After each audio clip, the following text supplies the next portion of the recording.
Welcome back to Harmonixx Tuning. It's been raining 3-liter turbocharged engines at the workshop the last couple of weeks. We managed to tune and deliver 3 M340i's. We had 2 G82 M4s at the same time at the workshop a couple of days ago. However, the focus of today's video is going to be this Porsche 911 Carrera with the 3-liter twin turbocharged engine.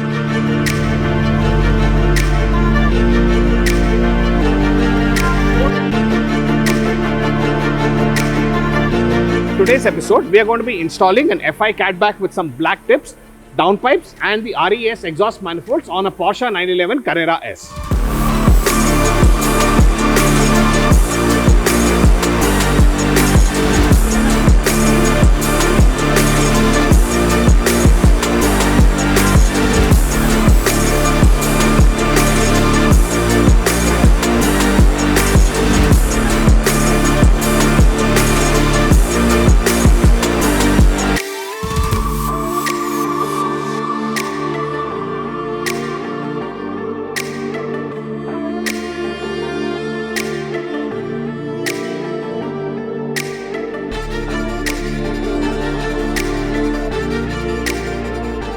We're done with uninstalling the stock exhaust on the car. It took us a little bit more time than we had initially anticipated because all of the bolts, the nuts and the studs were pretty badly rusted on the stock exhaust, and we had to take extreme care not to strip anything.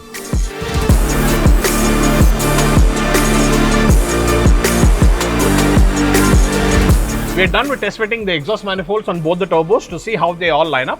Once we confirm proper fitment, we are then going to install the catback and the downpipes, and then we will make you guys hear how it sounds once we put the car on the dyno.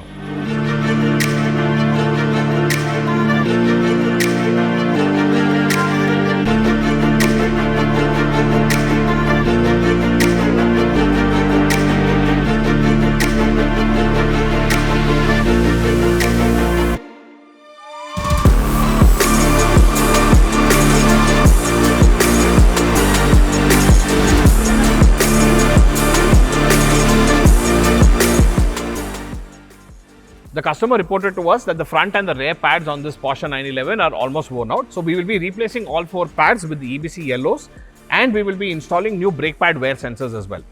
Another thing to note whenever we are working on cars with airmatic suspension like this is to basically put the cars in jack mode or lift mode, as it's technically called, to prevent any damage from happening to the air suspension.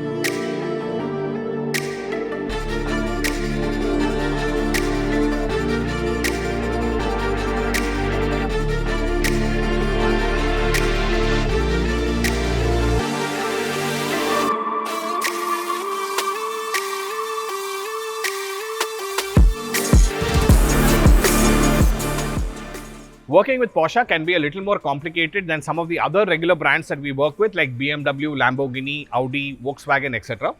Although Porsche comes under the Volkswagen group of cars, none of the Volkswagen diagnostic tools like the VCDS or the OBD11 work on the Porsche cars.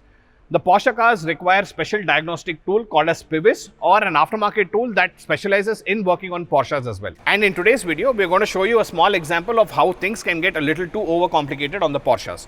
So we have done a rear brake pad change on this car, and the air gap on the electronic parking brake is out of calibration. Now let's go to the diagnostic tool and show you the calibration data in order to make you guys understand how to fix this. So now let's check the basic setting of the parking brake and see what the values are at. As you can see from the screen, the left actuator gap is at 2.86 and the right actuator gap is 2.34. So we need to calibrate these manually in order to make sure they fall within this spec, which is 1.6 to 2.1 mm. We have manually adjusted the left actuator air gap to 1.86 from the 2.8 mm it initially was, and now the status shows us okay because it falls within the requisite spec. Now we have manually adjusted the right actuator air gap. Now let's hit the calibration button and see what happens. Also, while the calibration is happening, you can clearly hear the actuators actuating. So this is basically what the air gap adjuster mechanism looks like. So how we adjust it is basically we rotate this in the desired direction to set the air gap correctly.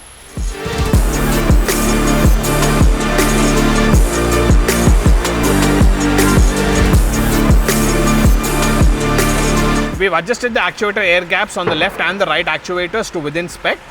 As you can see, the status shows okay. Now we are going to put the alloys back on the car, drive the car on the road, do the grinding in procedure and basically complete the work.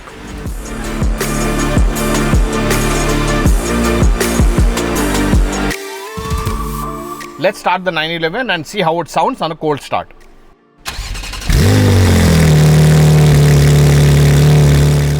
Post installing the exhaust manifolds and the downpipes, the turbo spool noises have become really loud. Now let's try to rev the car a little bit and show you guys how loud the spool noises from the turbo are.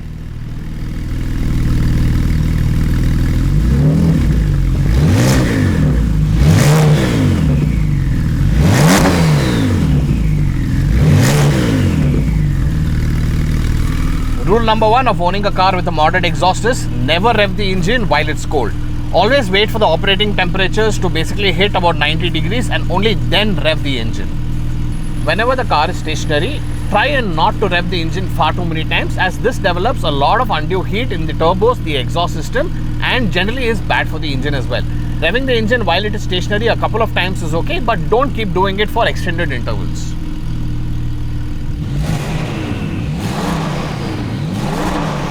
Majority of the manufacturers actually end up putting a rev limiter on the engine so that people don't rev the pants out of them while they are stationary. Now let's rev this car and show you where the rev limiter is at on this 911. So this is predominantly done to prevent owners from revving the engine and causing undue stress to the engine. A lot of our customers request us to remove the rev limiter while the car is stationary so that they can rev all the way to redline. However, we do not entertain such requests from the customers at all, because revving the car to redline while it's stationary is actually very, very bad for the engine. Let's take you guys through all the hardware that has gone into this build. So this car has got RES exhaust manifolds, FI decat downpipes, and an FI catback installed on it, making this a full system exhaust upgrade. We have had the car earlier on the dyno to get some baseline numbers. So now that we have all the hardware installed on the car, let's load our stage 2 tune and see what numbers it makes on the dyno so that you guys can get a comparison between the stock car and the stage 2 car. The car has been sitting overnight after the exhaust install. Now let's give the car a cold crank and see what it sounds like.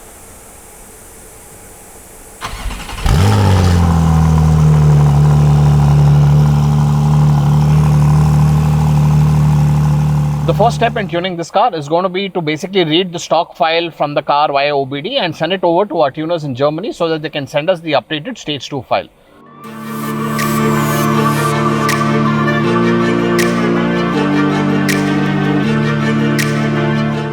We've finished flashing the stage 2 file that our tuners from Germany sent us over. Now let's data log the car and dyno test it and see how it fares.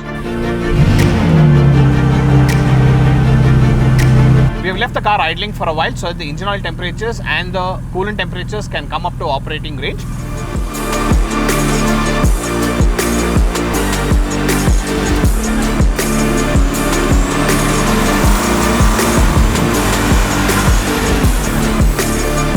We have finished flashing the stage 2 file that our tuners from Germany sent us over. Now let's data log the car and dyno test it and see how it fares.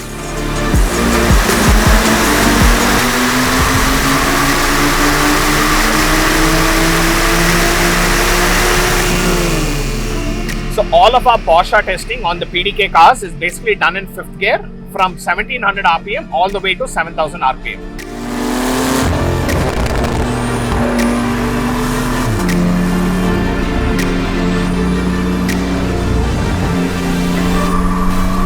We're taking the 911 on a small test drive to make sure that everything is fine on the car, and especially while driving in bumper to bumper traffic, there are no weird throttle closures or sudden jerks that can sometimes happen with the tune. The car in D mode seems to be running really smooth and really nice. So when we installed the exhaust manifolds, the decat downpipes and the catback, we did assume that the car might become too loud for a daily driver. However, that doesn't seem to be the case. We are currently driving in normal mode and the car is really nice and quiet when you're driving at lower RPMs. It's only when you start opening the throttle that the exhaust note goes a little loud. One of the biggest advantages of owning a 911 or driving one is that these cars are so reliable that they can be used as a daily car. Even in bumper to bumper traffic, these cars rarely ever overheat or start throwing tantrums, especially the 991.2s and the 992s.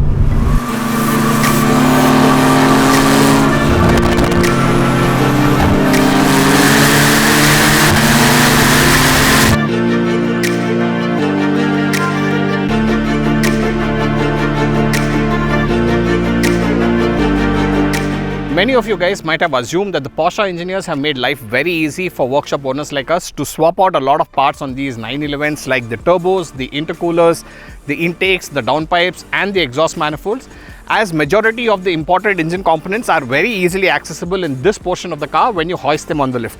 However, working on these 911s can be a lot more complicated than at first sight. For example, if you want to change the air filter on these cars, you will have to take off both the tail lights, you will have to take off the entire rear bumper in order to get access to the stock air box that sits right behind this bumper. If you plan to replace the brake shoes for the electronic parking brake at the rear of the car, then you will have to do an air gap adjustment like we showed you in the video earlier. If ever you plan to change out the rotors and the brake pads on this car, then you will have to do a special grinding in procedure to bed the brakes in. Working on these Porsches can be very complicated and will require workshops to have a lot of special tools as well as special diagnostic tools, as coincidentally OBD11, VCDS, which all work with all the other WAG brands on the planet Earth, will not work on the Porsche. So Porsches require their own diagnostic tool called as PIVIS. And the next complicated thing is how Porsche has designed their cooling systems and their intake systems. For example, you have a couple of radiators housed on either sides of the front bumper, and it requires cool air blowing through them to cool the entire system down, and that is not the end of it. The stock intake system on these cars is at the rear behind the bumper, and the airflow has to come all the way on the bonnet, through the roof, over the rear windshield over here, and get into the grills over here as the intake is placed behind the bumper. So this makes dyno testing these cars in-house very, very difficult, as you need massive fans not only in the front of the car, but you also require the fans to basically house in this direction in order to cool the entire system down, as well as additional fans on either ends to basically cool the turbos and the intercoolers that basically sit on this side of the bumper and this side of the bumper.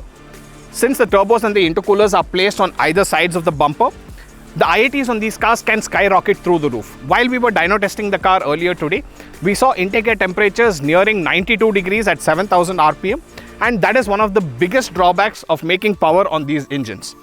We sincerely believe that upgrading the intercoolers from the stock ones to something like a CSF or a D088 can help unlock a lot more potential on the same tune as well.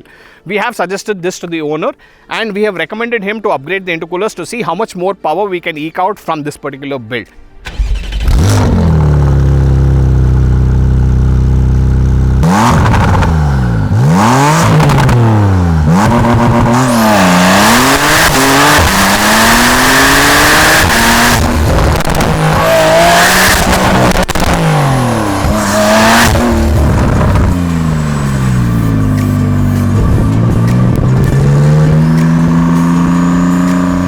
Now let's show you guys how easy it is to drive a Porsche 911, that too a tuned one, around town.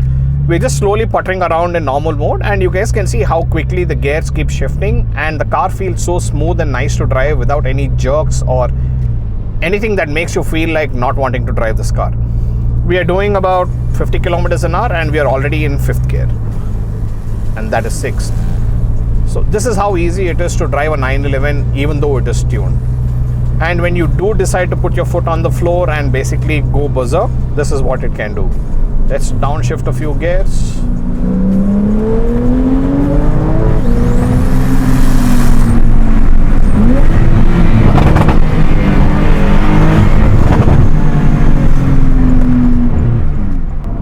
So a vast majority of people think modding these cars is a very simple process. All you have to do is order the parts, bring the car in, hoist it on the lift, install all the parts and tune the car on the dyno or on the road. However, things are not that simple. So this particular 911 came back to us 3 times prior to this so that we could tune the car. However, each time the car kept having some sort of a niggle or the other, and we kept asking the owner to take it back to Porsche so that they could fix it. Somewhere on the screen we will put up some screenshots of the error codes that were on the car and what issues the car had. However, after repeated visits to Porsche, the issues still could not be sorted, at which point we basically took over the responsibility of fixing the car, and we did. It took us about a week to basically sort out all the niggles that the car came to us with, and finally when we were satisfied that the car has no other issues, that is when we decided to go ahead and tune it.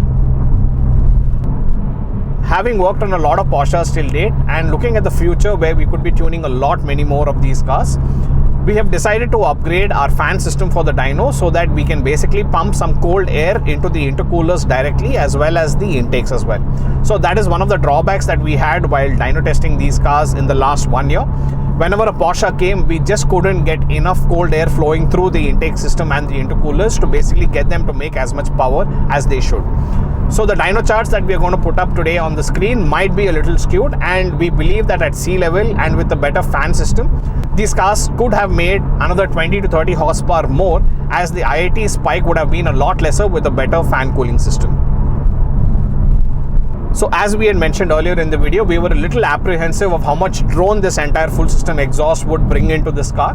However, we are happy to report that while driving on the road in normal mode or in sports mode or in sports plus mode, at any gear, at any throttle position, there is zero drone on this car.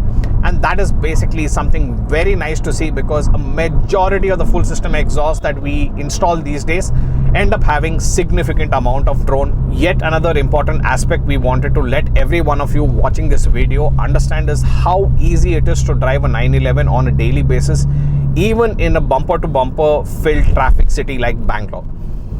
So right now we are puttering at about 40 or 50 kilometers an hour, and actually we have a tunnel coming up. So let's downshift a few gears, put the car in sports mode, and make you guys listen to how the exhaust sounds.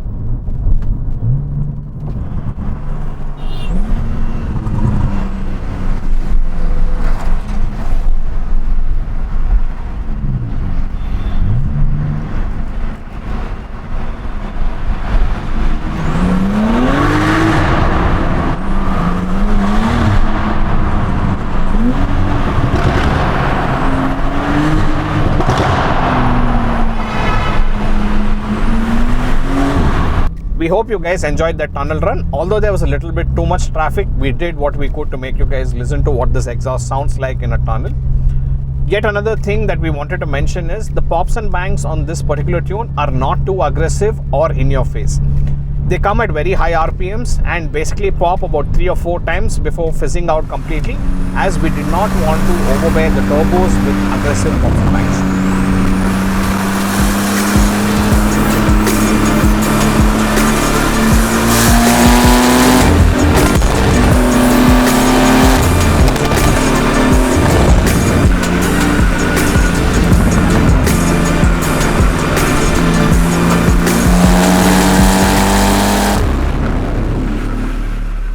We hope you guys enjoyed this video on the 911, and if you're a Porsche owner from Bangalore, then we have some great news for you guys. Starting from today, Harmonixx Tuning is not only going to be tuning Porsches on a massive scale, but we will also be offering regular maintenance and servicing options at Harmonixx Tuning for all your Porsche owners, so that you guys can take good care of your cars. Thank you for watching.